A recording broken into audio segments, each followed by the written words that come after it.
All right, well, welcome to the IvyOnline Math 136 live lectures for this week 4. We know this is the end of your midterm week. You should be hearing audio right now. If you are not, you can check that in your volume level or in your audio settings in your Zoom control panel. If you continue to have any issues with that, you can contact the Zoom support line at 1-888-799-9666 extension 2. And during this session, you are most certainly welcome to ask questions. This is for you, the students. So if you do have questions, you can participate in one of two ways. You can use the chat feature down in the bottom of the Zoom controls. You can also raise your hand virtually, and that is in your reactions panel down in your Zoom control. And then you can unmute when called on to ask your questions audibly if you choose to. So either way is fine with that. So this is week 4. And so in your course, you probably, again, should either have a link to the live lecture schedule, either on the homepage of your course, or you might see it in an announcement that you might have to click on the announcements as opposed to recent announcements to see that. But you probably have looked at that already. That live lecture schedule, once it loads here for a second, is also where you can come back to this week by week. And you can look for the recording. So if you want to come back to refer to anything or any of the other sessions that were held previously this week, you can do that as well. So you can see we already held 2 sessions this week on Wednesday, and we had a special Thursday session that we moved the normal Saturday because we felt that lots of students were probably already going to have taken their test by the weekend. So we wanted to offer these sessions in a timely fashion. So the recording for this session will show up here at a later date. And then we have a survey that I'll put the link on the screen at the end, but it's also in this live lecture schedule if you forget to do it, that we'd love to have your feedback and then also track, who's here for that. So the topics for this week, as you see here, are to get you prepared for your midterm exam. So that is what we're going to do. So you may have seen posted in that live schedule, or maybe your instructor for your actual course has posted it. But we had a study guide that the team of us who are doing these live lectures has put together. And so if you haven't seen that for the first time, there is a link again in the live lecture. But let me see if I can actually grab this link. Oh, my computer is frozen. Give me 1 second. There we go, copy link. Let me see if I can put that in the chat for you guys. If you want to open that yourself right now, if you haven't seen it yet. But here's what it looks like once you get it open. So it's very long because you have a lot of sections that are going towards this midterm exam. That is starting back in your first week with section 1.1. And then we've got this broken down by sections. And then in each section, we have it listed by like objectives. So what were the things you were learning in that section? And then we added this column on the right about different tips and reminders related to that topic. So things like, don't forget when you are solving a square root problem that with an equation, there are 2 solutions, both a positive and a negative. Often students just give the positive answer and they forget the negative answer, and things like that, or reminders of formulas.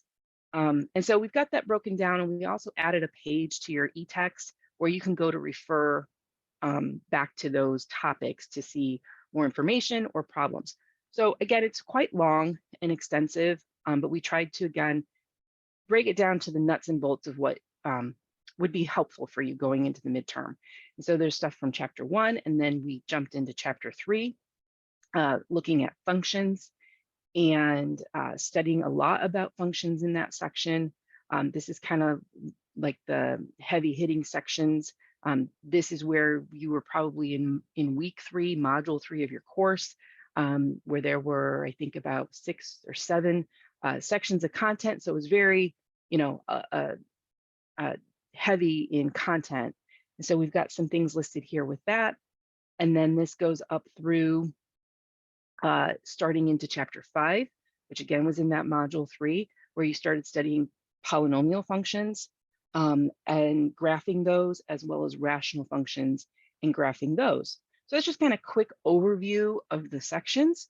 What I have prepared today is a set of sample midterm review problems. I think I've got 20 of them. Your test is 20 questions.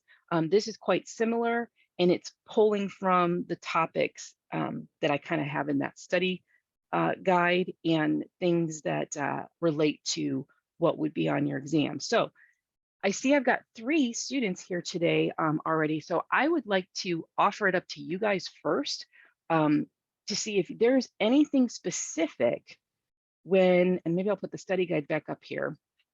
And let me make it a little smaller. Maybe you can see a little bit more of it at a time. Is there any specific section or a topic that you maybe came here today thinking, oh, I hope they really talk about this? If you have a specific type of problem or a type of topic or a specific section number that you know that you particularly struggled with, I'd love to start with what you have questions about first. Otherwise, I can just start going through problems that I think students struggle with the most based on my experience. So again, you can participate by either putting something in the chat, using the chat feature down on your Zoom control, or you can virtually raise your hand and unmute to ask a question as well. But I'd love to get some feedback from you guys first, if you want to. If not, I will dive into some problems that I think I would like to do. So does anyone have anything specific they would like me to start with? Give you a second to think about that. And if you don't, that's totally fine. Hi. Yeah, hi. I've got a couple specific things, but like it's a step in the problem. So you said that you had 20 problems from the like sample questions. When you start going through the sample questions, I'm sure that you'll cover my several questions. But if not, then after we're finished, then I will come back and ask you what I need to know. Does that sound okay? Because I've got like several different little questions about certain steps and stuff, but like my biggest thing right now I'm struggling with this profit revenue cost, you know, breaking down that word problem. Oh, you know, I might have something similar to that. Let me flip through here. But other than that, it's just, you know, little things here and there, like when you're solving the you know, going through the steps. One of them, why is the F capitalized on, oh gosh, which one was it I was doing just now? I've lost my place, sorry. Nope, that's okay. Number 8 on the quiz. Hang on, I'm on it right here on the sample quiz. Your assigned quiz Transformations course for the function. Yeah, it's the sample or the practice midterm, number 8. For the function capital FX of, you know, an equation, it says to graph the rational function using transformations. Is that why the F is capital instead of lowercase, is because we're dealing with transformations? That's a good question. So it actually is not the reason. Okay. There's actually no difference, but I could see how it could seem like there should be a difference. There's actually no difference if a function is capitalized or not. So like on my screen right now, I was looking through when you mentioned that you were talking about the profit and revenue and cost. This is a similar type of problem. I know it's not profit, revenue, and cost, but I can make a comparison to it that I think will help you. So you'll see that in this problem I have on the screen, number 9, we've got 3 different functions and they all have a capital letter. So there's capital D of V, capital R of V and capital B of V, that Mhm. quite frankly could have also easily been written as lowercase d of V or lowercase r of V or lowercase b of V. So the capitalization is really not significant. Okay. It doesn't change the meaning of the function, and it has nothing to do with transformations or anything else. It's just that's how it was written in that particular function. So if I were to write lowercase f of x, which is the common way, Mhm.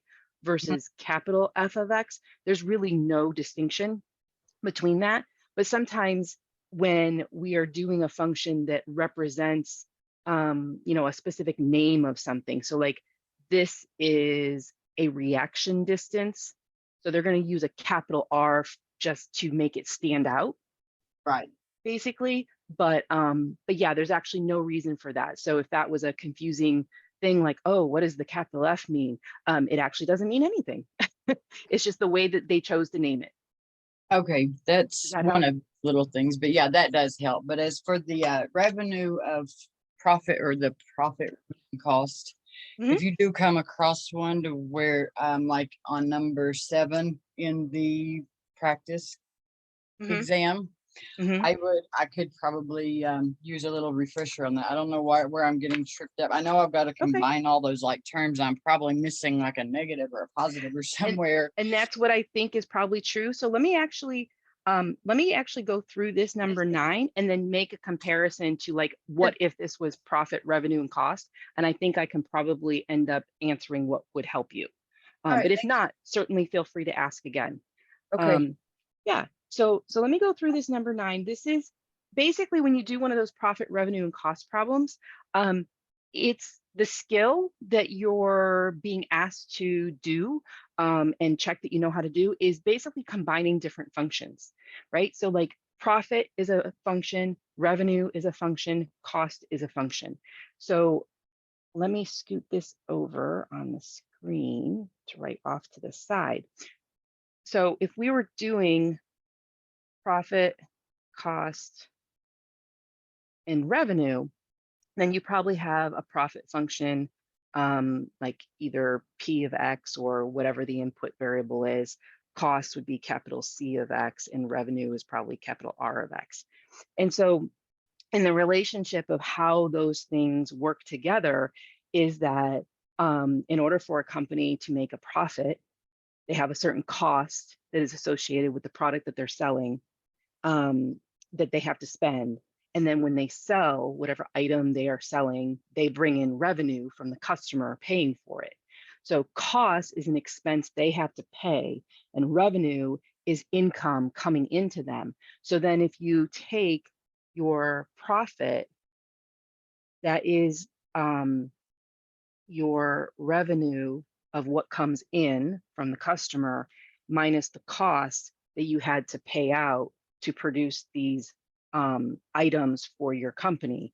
And then what's left over from that difference is your profit. So your profit function, say P of X, is equal to your revenue function R of X minus your cost function C of X. But really the skill here is getting the student to understand, oh, I've got these multiple functions and I can work with them, combining them with different operations, and then I can evaluate them, at different input values, like if X is the number of items like sold or whatever it is the company is, working with. So for comparison, and I'll come back to that in a second, but for comparison, this problem I had prepared is similar. It's just that it's not about profit, revenue, and cost. So instead, we have a situation where we're dealing with a function for reaction distance, R, that is in feet. We have something for, um, braking distance, which is how long it's going to take, a vehicle to stop once the brakes are applied. Um, and so that's here, the braking distance, capital B in feet. And then we also have the, let Let me highlight it here. The stopping distance. So we're looking for the stopping distance, which is going to be the D of V. So in this particular one, we still have three functions. It's just not profit, revenue, and cost. It's these other types of functions. So you've got someone driving a car, they observe an impediment, and they need to stop. So their stopping distance, once they see the impediment, is a combination of both their reaction distance. So once they see the impediment, they react, and they are going to move their foot to the brake pedal. Okay, so that's their reaction. So then they're going to travel a certain distance before they react, combined with their braking distance. And so that's once they've actually reacted and they hit the brake. So there's a delay between the person sees the object, the impediment. There's a delay then that they've traveled before they react to it, where they're starting to press the brake pedal. And then once they've hit the brake pedal, there's a certain distance they travel before the car comes to a stop, and that's their braking distance. And so they've given us functions here that says R of V, the reaction distance, is given by 2.2 V. V in this case, for all of this, is tracking their miles per hour, their speed, okay, that they tell us there. That's our input. And then they tell us that our braking distance is by this function, capital B of V. And so the first question A says to find the stopping distance. And they tell us that the stopping distance, D of V, is an addition of the reaction distance, so function R of V, plus the braking distance, which is the function B of V. So what that means is I have to take and say that D of V is 2.2 V plus, I'm going to put that in parentheses just to show that that's all R of V, plus then in another set of parentheses, I'm going to put my braking distance function 0.04 V squared plus 0.4 V minus 15.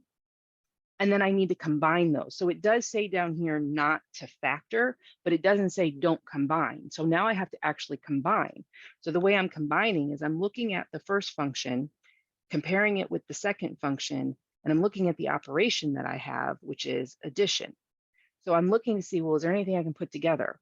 Well, I see that these two terms from the two different functions are alike and they have a V. So I can add those together.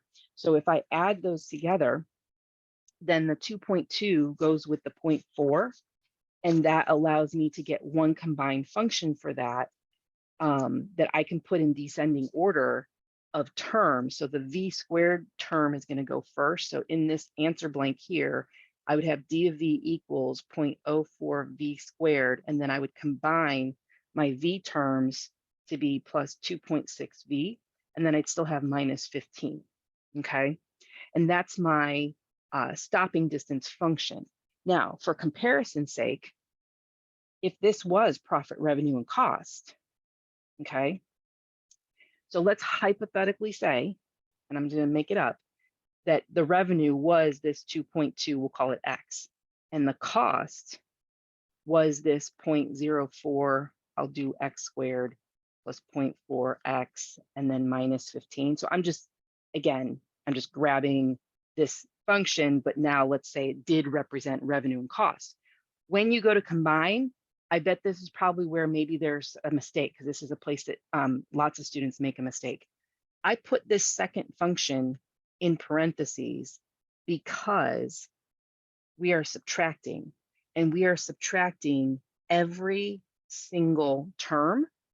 So when I go to combine this, I would actually rewrite this as 2.2x and then minus 0.04x squared and then minus 0.4x and then plus 15, because the 15 already had a minus in front of it. But when I go to subtract, I'm subtracting a negative, which is really the same thing as adding. Then I could come back and say, oh, well, now I can combine these terms and I have the proper sign usage on them to do that. And so then I'd end up with a negative 0.04x squared, and I'd be taking 2.2 from the first term with x, and I'd be subtracting 0.4 from the second term with x to get a plus 1.8x plus 15. So because the revenue function and the cost function are subtracted to get profit, you have to be careful about distributing that subtraction. I didn't have to do that and worry about that over here with my stopping distance function because I was just adding. So I didn't have any extra sign issues to worry about with that, okay? So then a follow-up question says in part B, back to this stopping distance problem, is if the car is traveling at a speed of 60 miles per hour. So that is telling me, remember we said speed is the V miles per hour. That is telling me if V equals 60, okay? And so if the car is traveling at 60 miles per hour, we need to find the stopping distance, which is this function d of v that we just gave an answer for in A. So what that means on part B is that you're going to evaluate d of 60, okay? And so everywhere I have a v in my function from part A, I'm going to plug in 60. And so if I write that out, this would be 0.04 times 60 squared plus 2.6 times 60 minus 15. And then at that point, I can grab my calculator to evaluate that. So I would square my 60 first, and then I would multiply by 0.04. So this is, try that again, 60 squared times 0.04. I get 144. And then I can take the 2.6 times 60 and that is 156, and I'm subtracting 15. So now I can combine all those together in that order. So 144 plus 156 minus 15, we get 285. And so that's the stopping distance. So in the blank here, I would put 285, and then it has another blank next to that that is asking for the measures, unit of measure. So down here, is this in miles, miles per hour, or feet? Well, it's stopping distance. So this is not miles per hour because that's speed. So then we say, okay, well, is this miles or feet? So we go back up to the problem, and all of these distances are given. If you look in the problem, like here, the braking distance is in feet, and the reaction distance in feet. So my stopping distance is also going to be in feet. So then this would be the unit of measure for feet here for that, it looks like. So once we've got that substituted, we have a value for that, and then we are good to go. So then it's asking to interpret what that represents. So in part C, we just evaluated D of 60. So in part C, it says, okay, well, now what does that mean? Okay. And so we look at the different descriptions there, and remember the function D was the stopping distance. We go back to the top of the problem. It was once the driver observes an impediment, the total stopping distance involves their reaction distance and their braking distance. So once they've seen the impediment, they have a total stopping distance. So looking at the selections here, the car will need the value indicated by D of 60 to stop once the impediment is observed. Part B, the value indicated by D of 60 is the total distance covered by the vehicle. C, the value indicated by D of 60 is the distance the vehicle travels while the driver moves his or her foot to the pedal, the brake pedal. And D, the car will need the value indicated by D of 60 to stop once the brakes are applied. Well, again, if you go back to the descriptions, moving their foot to the brake pedal is the reaction distance. So moving to the pedal, it's not going to be that because that's RV. And then once the brakes are applied, that's the braking distance. So that's the B of V. And so then we're between A and B. And so notice the first sentence of the problem says, when the driver observes an impediment, the total stopping distance, et cetera, et cetera. So we're looking at that, not the whole distance covered by the vehicle, because the vehicle could have been going a total distance before they see an impediment, and we don't know what that is. So it's not going to be that. So it looks like then we would select A. So basically to interpret this means to go back and kind of read what you've got at the beginning of the problem to see what you have there. So relating that back over to revenue and costs and profit, similar thing. And again, I know I kind of made up the functions here, but if you were asked to then say, well, what is the profit when 20 items are sold? Well, then you would be evaluating like P of 20. And then if you were asked to interpret that, then you would say, this is the amount of money that the company or business, whatever it is making when 20 items are sold, based on their cost and revenue of those 20 items, for example. But again, both types of problems, whether it's profit, revenue, or cost, or a problem like this where they give you just some random descriptions of functions, it's about you as the student recognizing, how do you combine those functions? Do you add the functions? Do you subtract the functions?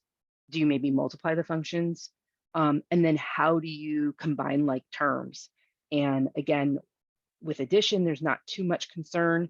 You're just looking for like terms. But with subtraction, it's about subtracting every single term that follows the subtraction sign for that function, and not just say subtracting the first term. Because a common mistake, just for comparison,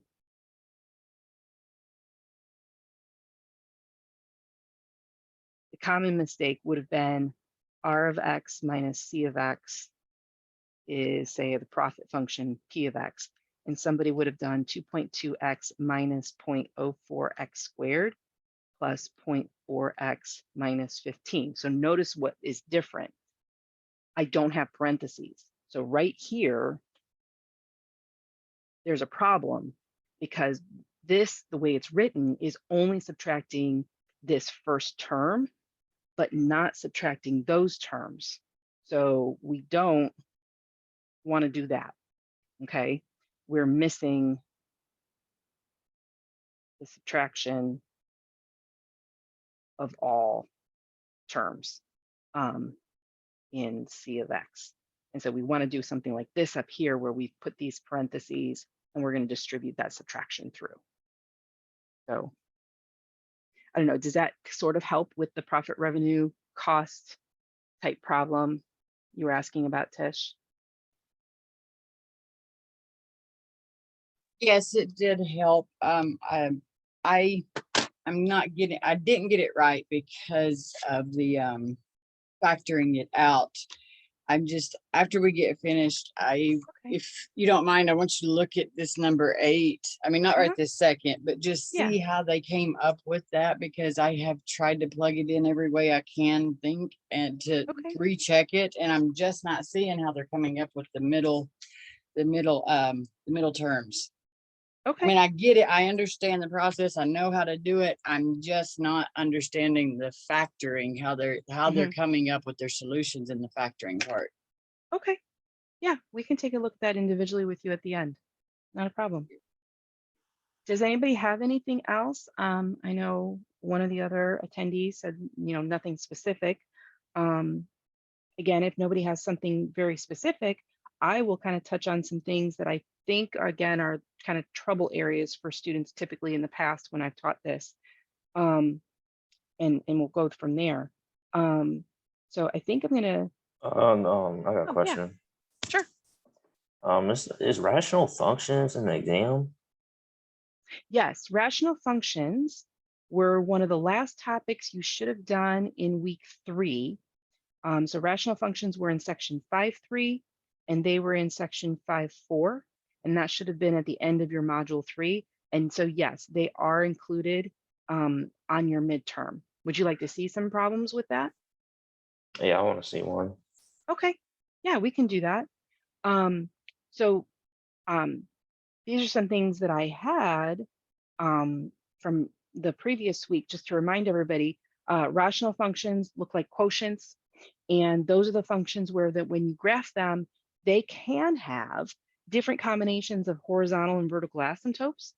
Those are those kind of invisible lines that when we put them on paper or on the computer, we kind of look at them as dotted lines because they're not really there, but we want to show and talk about where they are. And your graph kind of approaches those, but doesn't like cross over them except in very rare instances. And then there's all kinds of rules, as you can see on the screen, of like how you know which type you have. And so you can get different shaped graphs. And then you're kind of pulling it all together in a function. So I'll go through a problem. I do have one here prepared. But just as a reminder, these are the basic steps that we're taking. We're going to look at the numerator and denominator. We're going to factor those. We're going to identify the domain so we can exclude values that need to be excluded. We're going to put our function in lowest terms if it's not already. We're going to plot some intercepts, x and y. We're going to look at behavior around those intercepts for x. We're going to identify, do we have asymptotes? So step 5 and 6 is looking for asymptotes. You can have different types. And then we're going to put things together like on a number line to create these intervals to see, okay, where is our function going to curve? Is it above the x-axis? It is below the x-axis? You know, what do we have? And then finally, we put it together on a graph. So let me go to my sample problems. And I do have some at the end. And that's great that you asked about that, because that was actually going to be one of the things that I probably would have talked about, because that is definitely an area where lots of students have questions. So you are not alone in that. So let me just get to the right problem.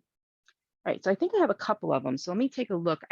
They're kind of long, so I don't know that I would have time to go over more than one. So let me compare the ones that I have on here, and we'll pick one and go with that.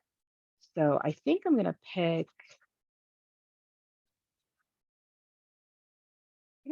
20 that I had in my prepared problems. And you should see similar type problems like this in your review assignments. You've got a practice test.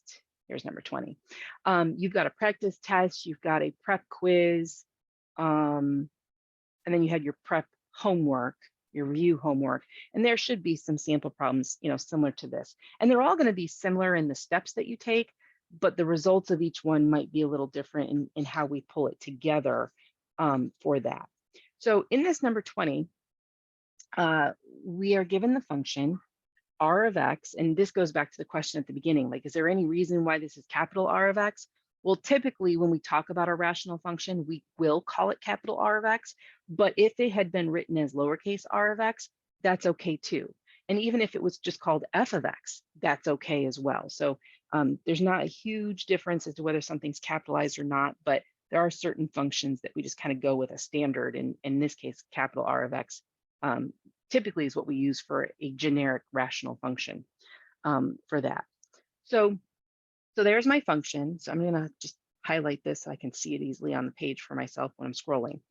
And so we can see we've got a trinomial on top, 3 terms, and a binomial on bottom, 2 terms. And so the first step here is it says, if you need to write this as a single rational expression.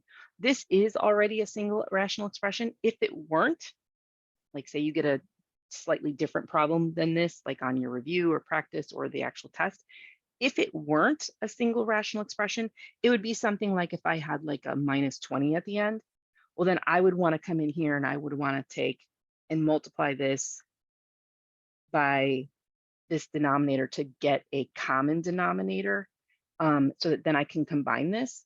But I don't have that, so I don't need to do that step. So I already have a single rational expression, so I'm okay on this problem. So again, I'm going to try and explain this to say, well, this is what this problem looks like, but if you had this other type of problem, this situation might occur.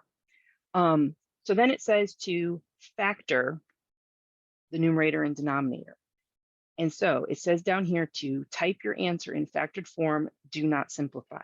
So it's really important when you guys take your midterm that you really pay attention to any of those extra instructions in the parentheses, because that can save you a lot of mistakes and a lot of wrong answers. Because math is like a language, and if you don't put it in the correct way, it's not quite correct. So I look at this and I say, okay, well, I've got this trinomial at top. So yeah, I think I can factor this. So if I look at the top, x and x will give me x squared. I need to multiply to negative 24, but I need to add the 5. So I think if I use 8 and 3, and I want to have a positive 5, so I put the plus on the bigger number, so that when I do my outer and inner terms of FOIL, I have a positive 8x and a minus 3x, which will give me the positive 5x in the middle. But when I multiply the ends, they'll give me the negative 24. So now I know I've kind of double checked that for myself to know that I have it factored correctly. So I have it factored. So my options are A and B. B, it's already in factored form. A, I need to write what the factored form is. Well, I'm going to choose A because I did factor the numerator. So then I would put that answer, x plus 8 times x minus 3 over x minus 8 typed in there. Okay. So then I go on to the next question about domain. It says, what's the domain of this function? So domain, always set denominator equal to 0. You're looking to see what to avoid that might not work in your function. And so that means I'm setting for this function x minus 8 equals 0. And that tells me x equals 8. So I want to avoid this. In other words, I don't want this to equal that. So I look at my answer choices here from A, B, C, and D, and I pick the one that allows me to exclude 8. So notice then this part A has the set brace and then X, and then that vertical bar means such that not equal to. The other options are greater than or equal to or less than for B and C, and then D is just that there were no restrictions and it's just all real numbers. So again, I have to pick the right one and then enter into the blank. So what I'm entering into the blank is exactly what I have written over here. I'm going to put X does not equal 8. Okay. So now I've got that domain. So there should be no function values there where I have an X value of 8. There will be no points on my graph at that location. That's what it means for it to be restricted in that domain. So then I move on to the next part, and it says, write your function in lowest terms. Lowest terms means look for common factors. So remember our function was, I'm going to rewrite it, x plus 8 times x minus 3 over x minus 8. Okay, that was our function in factored form. Well, as I'm looking, nothing's in common. So therefore, I can say option B, this is already in lowest terms because there's nothing in common. Be careful, the x plus 8 and the x minus 8 are not the same. Now, hypothetically,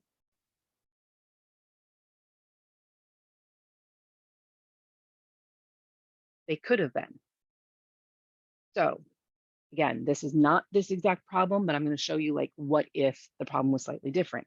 Hypothetically, if you had r of x equals x plus 8 over x minus 3 over x plus 8, then you would have removed the x plus 8s because those were in common. And then therefore your function would have been r of x equals x minus 3. And then you would have selected A, and then you would have entered the x minus 3 in this box after selecting A. And you would have had x minus 3 if, hypothetically, that had happened, okay? But it didn't happen, so I'm going to just leave that off to the side and then leave this back as B. This is already in lowest terms, okay? Now, if that had happened, what that also means is this means there will be a hole, which is basically an open point at x equals -8. And I say x equals -8 because if you take the common factor and set it equal to 0, you solve and get -8. So there would be a hole at this x equals -8. So therefore, it would be at -8 comma r of -8. And that means I would have this at r of -8 is taking x minus 3, but evaluating that with a -8. So I would have gotten -11. So this would have been -8, -11. And that's where my open point or my hole on my graph would have been when I get to the end and I want to graph this. Okay. So hypothetically, one small sign change in your problem where I change this bottom factor to x plus 8 instead of x minus 8 drastically changes like what happens with your function.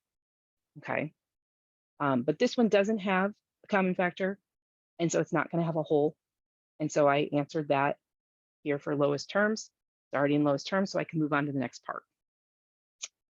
So then it says to find the intercepts. So the intercepts refers to both x and y. So not just x and not just y. So the x-intercepts, I'll start with those. That's where your numerator is set equal to 0. Well, for us, that's x plus 8 equals 0, which is going to give us x equals -8, or x minus 3 equals 0, which is going to give us x equals 3. So I'm going to have two x-intercepts, one at x equals -8 and one at 3. Then I can find my y-intercepts. What that means is that you evaluate your function at 0.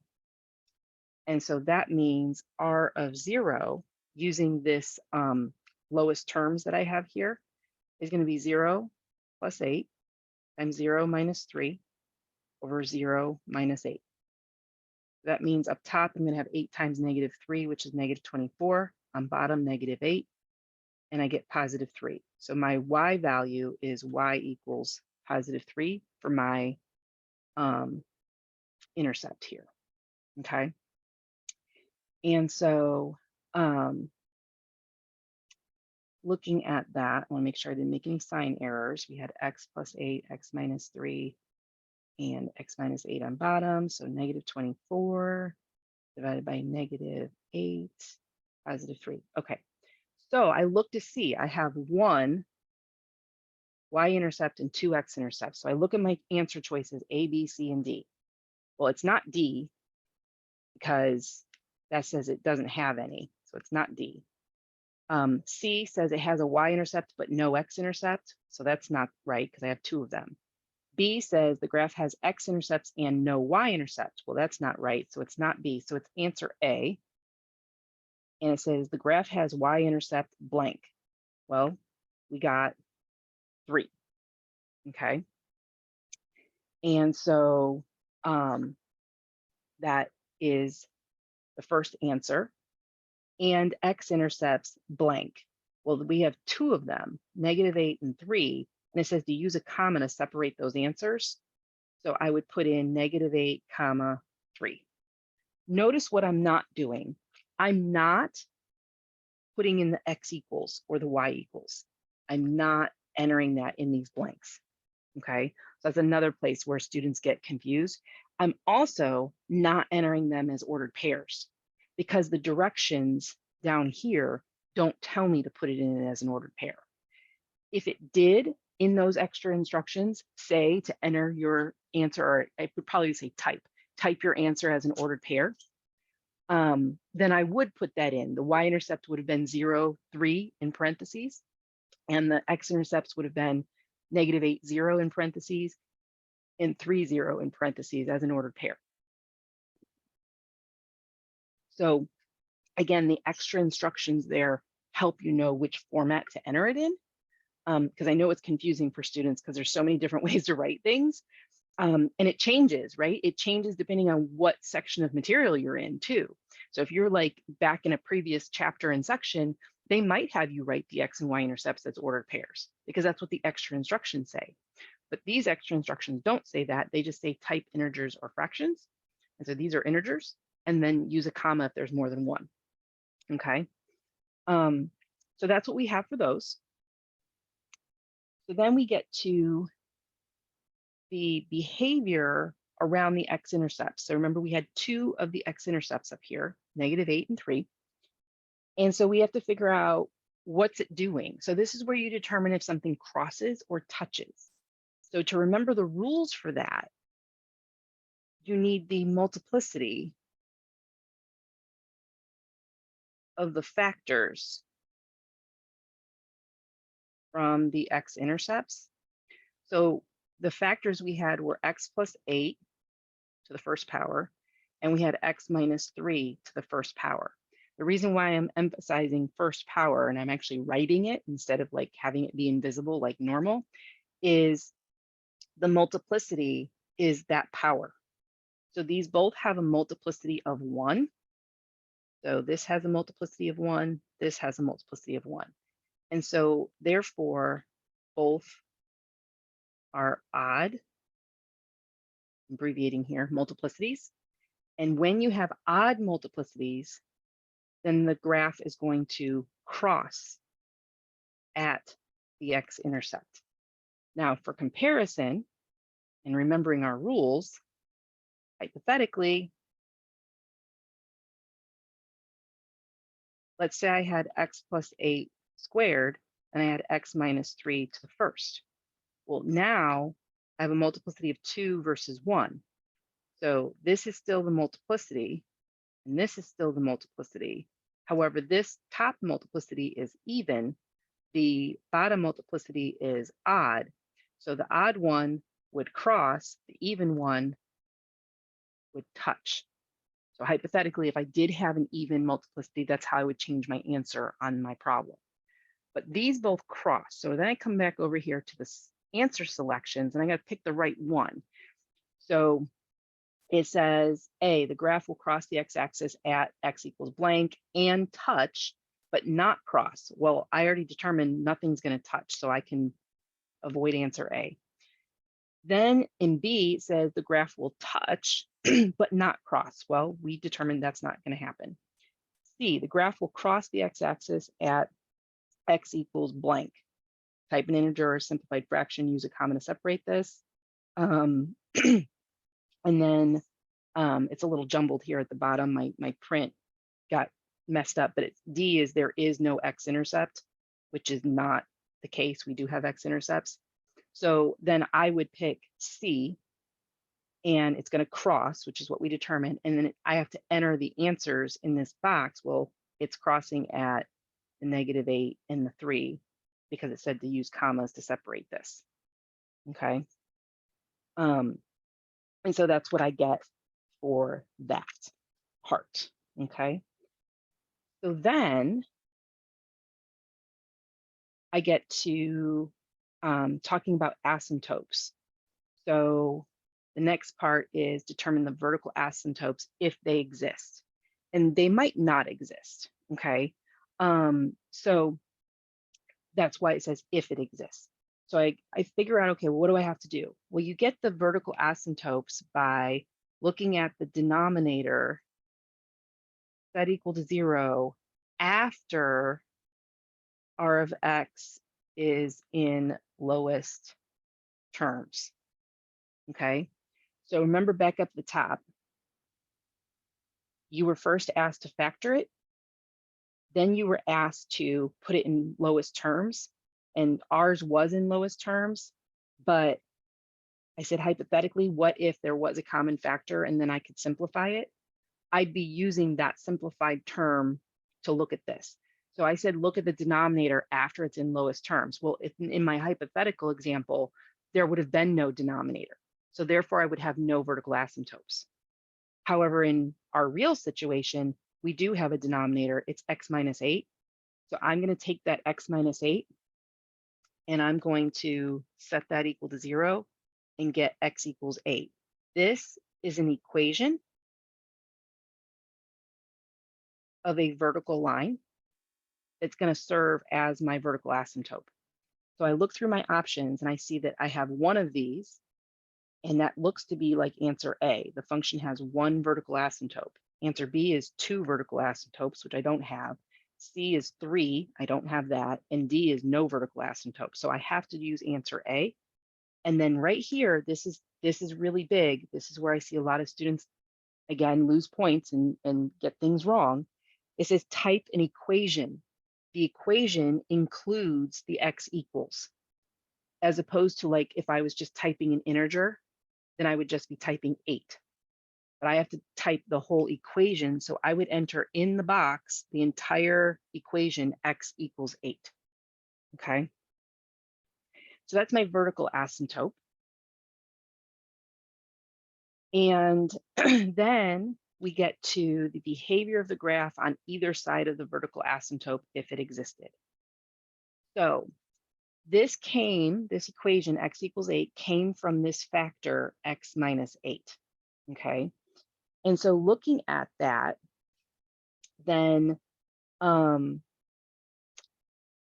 that factor, x minus 8, is to the first power. And so that is a multiplicity that is odd. So when I have a multiplicity that is odd on the factor that gave me the vertical asymptote, what's going to happen is if this dotted line was my vertical asymptote, what's going to happen is on one side of it, the graph will point, say, up, and on the other side, it will point down. Or it could be flip-flopped. It could point down on one side and then up on the other side. So this is a pair, and what I did in blue is a pair, but the idea is they're opposite. So one goes to infinity, one goes to negative infinity. It doesn't matter which one, it just means opposite sides of the asymptote. If instead the multiplicity was even, then if this is my vertical asymptote, my function would go the same direction on each side, either both up or both down. So they could both point to infinity or they both point to negative infinity. So since mine is odd, they're going to point in different directions. So I look at my options here, and it's definitely not D because it does have a vertical asymptote. So A says it approaches infinity on one side at x equals blank and negative infinity on the other. It approaches either infinity or negative infinity on both sides of the asymptote at x equals blank. And so the both sides part here goes with the pointing it in the same direction, so that wouldn't work. So then I look at option B and it says either infinity or negative infinity on both sides. So again, that both sides is what throws this off. So then I'm down to C and it says it approaches infinity on one side of the asymptote and negative infinity on the other. That's what I want, because that's going to go with what we said here with this being odd. They're going to point in opposite directions on each side. So this happens at x equals what? So now, whereas up here, I wrote the entire equation, x equals 8, they already wrote the x equals for me. So I just put in 8 and not x equals 8, because again, they already wrote that there, okay? So then I get to horizontal asymptotes. If it exists, again, they don't all have one. And that I'm looking at the degree on top and bottom. So my original function had x plus 8, x minus 3 over x minus 8. And it started out with a term on top that had x squared something and then x minus 8 on bottom. So I'm going to compare my powers, and I'm going to write this with an x to the first here. I'm comparing my powers. And there's a bunch of rules that you can go back and review, but based on what I see here, my degree, oops, the pen, not a highlighter. My degree of 2 is larger than my degree of 1 from top to bottom. And when that happens, based on our rules that you can study, and it's in the study guide or your notes and stuff in your course, therefore there's no horizontal asymptote. So I look for the option that says that, and that's option C, no horizontal asymptote. If the powers were a different way that they were related, then that leads to a different answer. And again, you can go review those, but I'll stick to this one. So because there's no horizontal, there could be an oblique, again, if one exists. So one of the rules says when this degree on top is exactly 1 higher than the degree on the bottom, we will not have a horizontal, but we will have oblique asymptote. Okay, I'm abbreviating here. So we're going to have one. The question is, what is it? So I'm going to rule out answer C, and then we're going to decide, do we have 1 or do we have 2? So how do we find it? You do long division. So the original function, when it was multiplied out, was x squared, I'll write it up here, plus 5x minus 24 divided by x minus 8. So that's the long division that I do. I'm going to do x squared plus 5x minus 24 divided by x minus 8. And so we look at this term by term at the front. So x divides into x squared once. So I'm going to get a single x here, and then I'm going to multiply by x minus 8 and get x squared minus 8x, and then I'm going to subtract, and that gives me 0x squared. But then this subtraction of the minus 8 is adding the 8 plus 5. This gives me 13x, bring down my minus 24. Then I start that again. I say, okay, well, how many times does x go into 13x? Well, that goes in positive 13 times. So then I take that times x minus 8, and I get 13x, and then 8 times minus, 13 times negative 8 is going to give me minus 104. And then I subtract this, I get 0 for the x's. The subtraction of the negative 104 is negative 24, then becomes plus 104, and this is plus 80. And this is my remainder. And I don't really care about the remainder. What I care about is the quotient.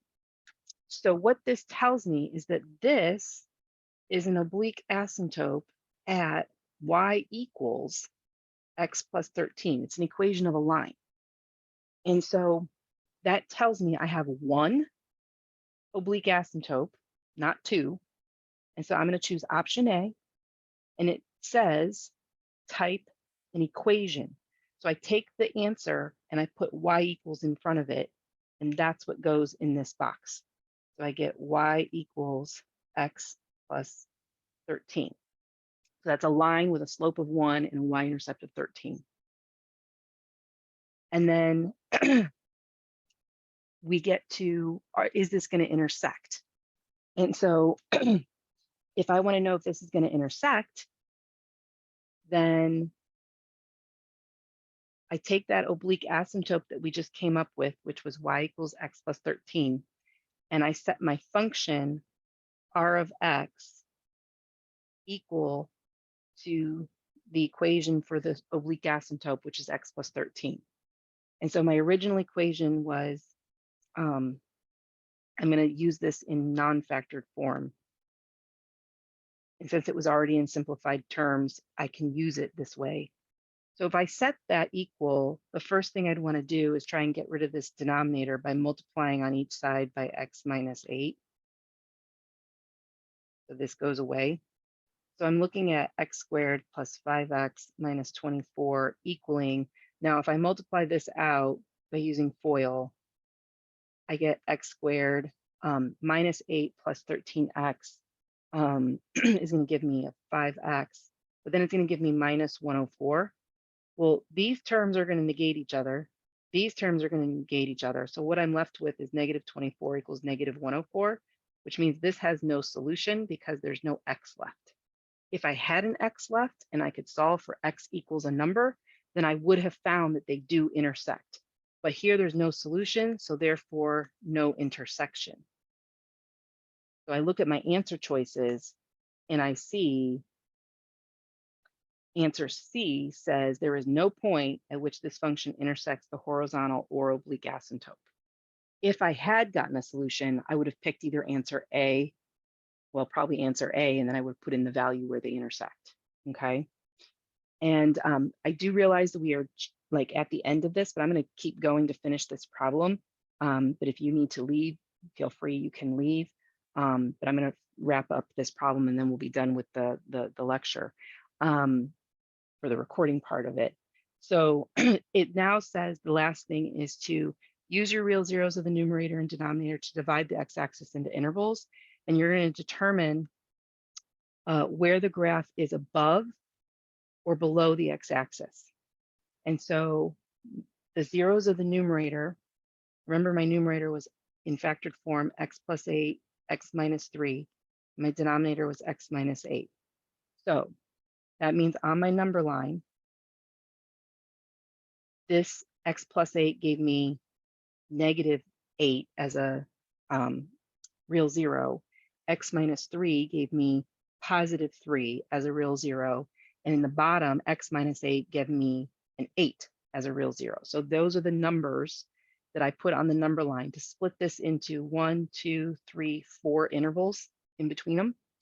And then I test a value in my function for x to see, am I going to get something positive or negative? And so and that tells me if I'm above or below. So like if I pick an x value that is like -9 over here, and I plug that in for x and I compute this to see if it's positive or negative, then I'm going to see that I get something that is negative down below.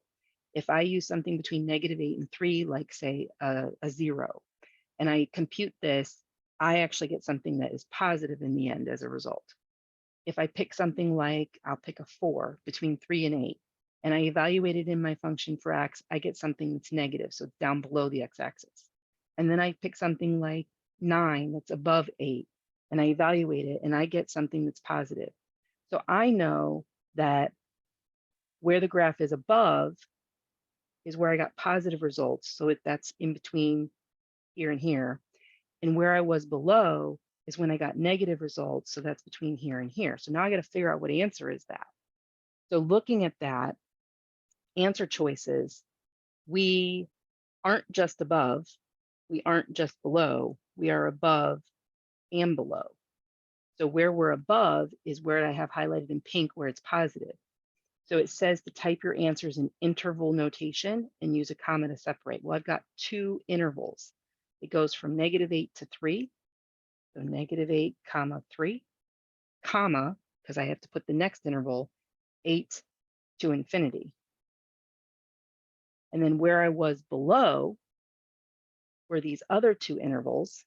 Well, that was from -infinity to -8, comma, and then 3 to 8. And then I select answer B. Okay. And then lastly, you put it all together and you figure out, well, what does it look like? And so you can kind of rule some things out because the oblique asymptote, remember, was y equals x plus 13. That's a positive slope. And there's 2 graphs here, B and D, that have negative sloped asymptotes for oblique, so it can't be those. So then I look at A and C and I say, okay, well, I see the asymptote is the same for oblique, but the vertical asymptote is a different place. So remember, our vertical asymptote was x equals 8. That's positive.